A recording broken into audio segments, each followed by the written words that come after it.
Hello students, मैं श्री दीपचंद चौधरी महाविद्यालय ललितपुर से, जो कि हमारे जिले का एक उत्कृष्ट सर्वोत्तम शिक्षण संस्थान है।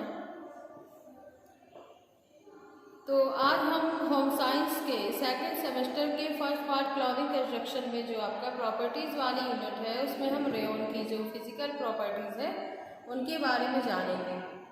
तो इससे पहले हमने इसका प्रोडक्शन जान लिया है कि इसका जो प्रोडक्शन होता है या उत्पादन होता है वो किस तरीके से किया जाता है, जिनमें कि हमारे बात करते हैं नाइट्रोसेल्यूलोज, विस्कस एंड कोप्रामोनियम, और सेल्यूलोज जो आपका एसीटेट वाला होता है वो भी इसमें आपका ऐड हो जाएगा।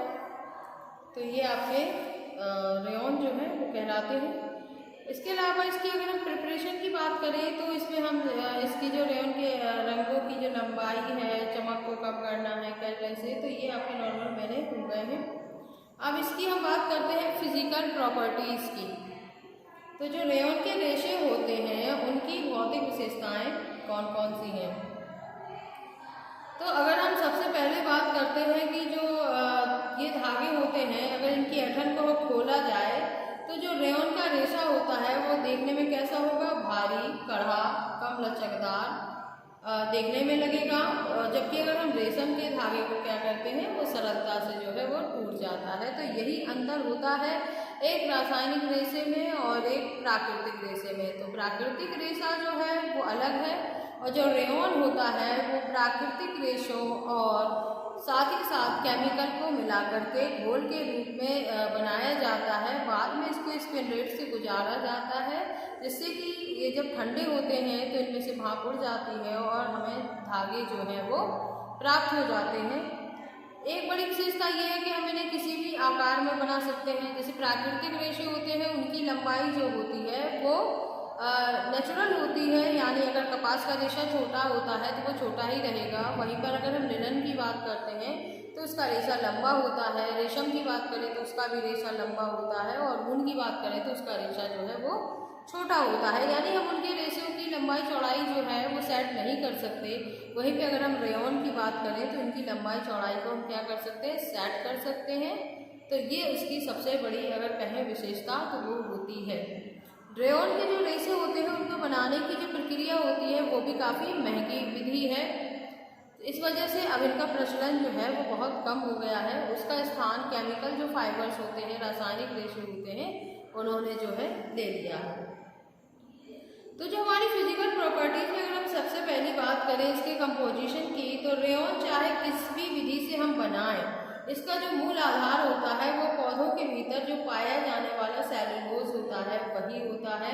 यानी उसके अंदर जो सेल्यूलोज होता है उसी से ही हम इस रेशे को बनाते हैं। और जब हम रेयॉन के जो धागे होते हैं अगर उन्हें हम जलाएं तो देखते हैं कि वह सरलता से जल जाता है। क्यों? क्योंकि इसमें जो कॉटन होती है उसी जैसी जो लपट होती है वो उसमें से उठती है, और लेकिन वह पिघलकर फिर काले दानों के रूप में बदल जाती है। क्यों बदल जाती है? क्योंकि हम इसमें केमिकल प्रोसेस करते हैं और उसमें हम केमिकल्स को मिलाते हैं। क्यों? और ये जलते समय इसमें जो गंध निकलती है वो जैसे हम रस्सी जलाते हैं वैसे ही गंध निकलती है, और अंत में जो है भूरे रंग की राख जो है वो बचती है। वही छोटे छोटे जो रेशे होते हैं उनसे जो हम काता गया जो रेयॉन होता है वो टिकाऊ नहीं होता है।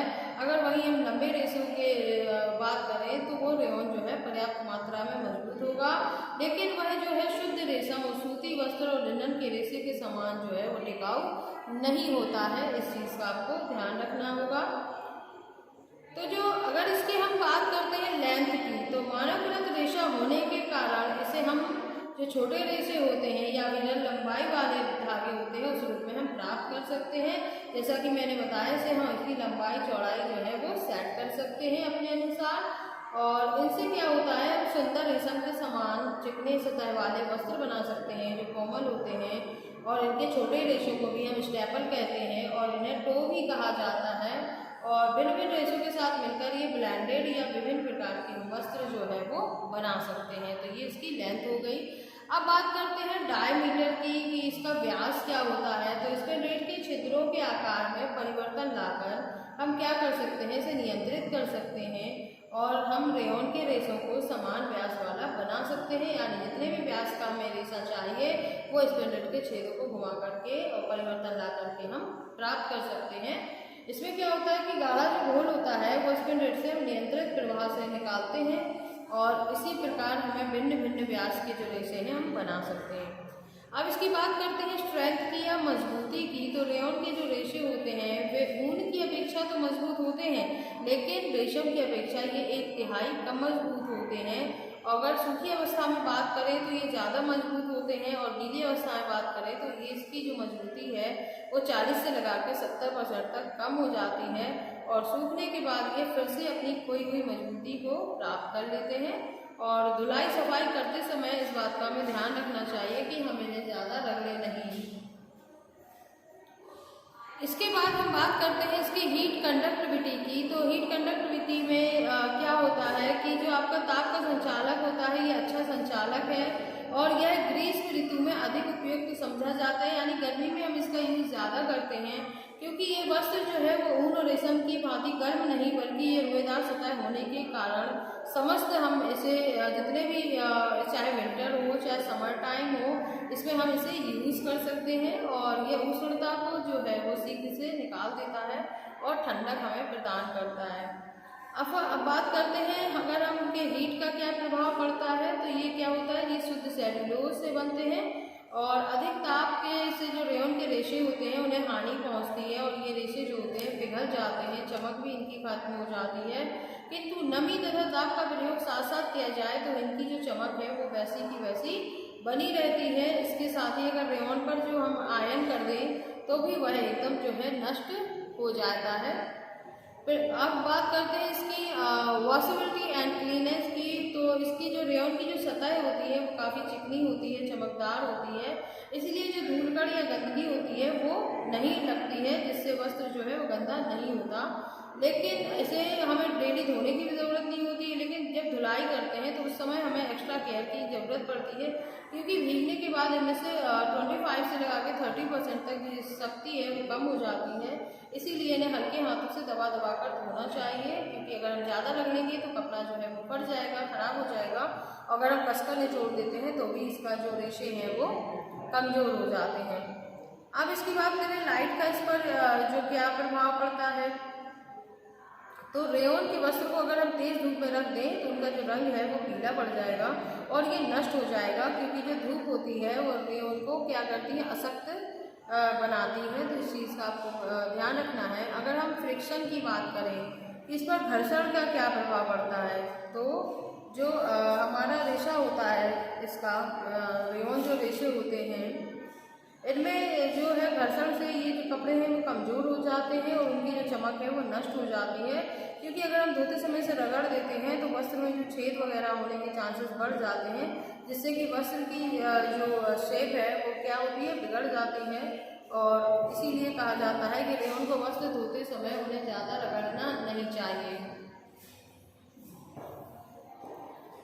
अब बात करते हैं लास्ट ऑप्शन इज द रेसिस्टेंसी की बात करते हैं कि इसमें जो लचक है या इसकी जो तन्यता है वो कैसी होती है। तो इसमें प्राकृतिक जो है लचक बिल्कुल नहीं पाई जाती है और इसके परिणाम स्वरूप जो रेयॉन के वस्त्र होते हैं वो घुटने, कोहने आदि स्थानों से जो है वो फट जाते हैं। तो ये हमारी फिजिकल प्रॉपर्टीज़ हो जाती है रेयॉन की, यानी इसकी जो भौतिक विशेषताएं हैं रेयॉन की वो मैंने आपको बता दी है।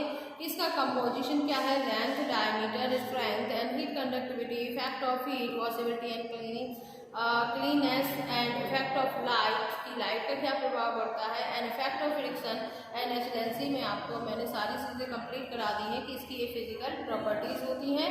तो अब आपको मैं नेक्स्ट वीडियो में मैं आपको रेयॉन की जो है केमिकल जो प्रॉपर्टीज़ हैं उनके बारे में बताऊंगी, जिनमें क्या क्षार का क्या प्रभाव होता है, अम्ल का क्या प्रभाव पड़ता है और रंगों से इसकी क्या प्रभाव है। इसके अलावा जो स्वेटिंग होती है उससे क्या प्रभाव पड़ता है और ब्लीचिंग का क्या प्रभाव पड़ता है। तो ये चीज़ें मैं आपको नेक्स्ट वीडियो में कंप्लीट कर दूंगी। अभी आपका रेयॉन का फिजिकल प्रॉपर्टीज़ कंप्लीट हो चुका है, प्लस प्रोडक्शन इसका हमने आपको करवा दिया है कि इसका उत्पादन कैसे किया जाता है और इसकी जो फिजिकल प्रॉपर्टीज़ हैं वो आपकी कंप्लीट हो चुकी हैं, जिनमें आपको सबसे ज़्यादा ध्यान रखने की ज़रूरत है कंपोजिशन की, क्योंकि सबसे ज़्यादा आपके जो क्वेश्चंस आते हैं वो कंपोजिशन से ही आते हैं। और प्लस डायमीटर का भी आपको याद रखना है। स्ट्रेंथ, वैसे सारे ही टॉपिक्स आपके जो हैं वो कंपलसरी हैं और सभी आपको पता होने चाहिए, बट इसमें से कंपोजिशन एंड इसकी जो फ्रिक्शन का क्या प्रभाव पड़ता है और लेंथ और स्ट्रेंथ, ये डायमीटर, ये आपको याद रखना है। यानी जो शुरू के आपके 4 पॉइंट्स हैं, composition, length, diameter, strength and effect of friction, जो आपका 9th पॉइंट है, इसको आपको कायदे से याद रखना है।